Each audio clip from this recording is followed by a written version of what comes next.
O yun mga mixing yan, mayroon tayong titimplay na light cream mga mixing na pambato. So isang timba siya guys. So tara, samahan niyo ako guys pagtitimpla natin ng light cream na pambato guys. Tara.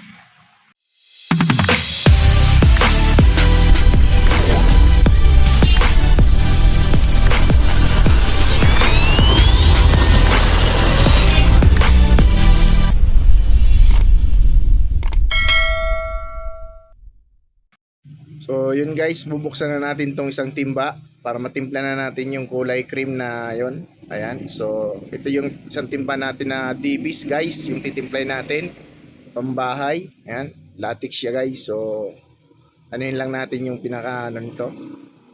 Ito yung base natin, bali dalawang kulay lang siya guys, yung white saka yung rose sienna. Ayan, ito yung kulay niya guys na paparisa natin.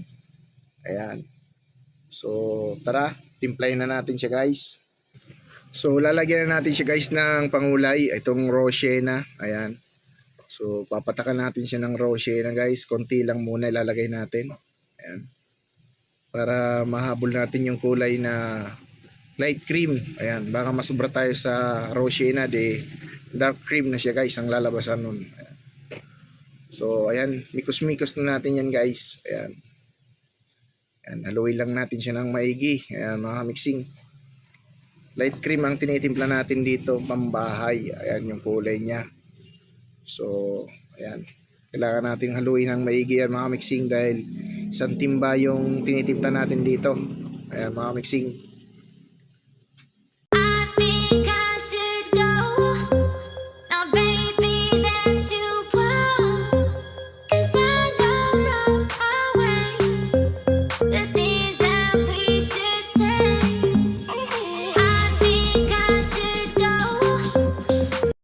So yun guys, titingnan na natin siya. Ayan. So ano natin dito, kapag gano'n natin.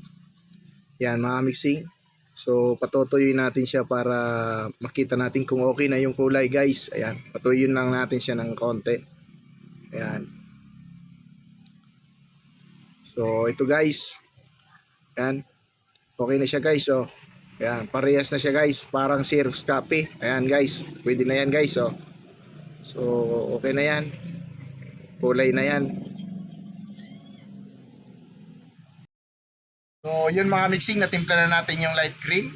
Kung mayroon kayong natutunan mga mixing, paki-follow nyo naman po ako at paki-like and share naman ang ating mga video. So maraming salamat guys. Bye bye.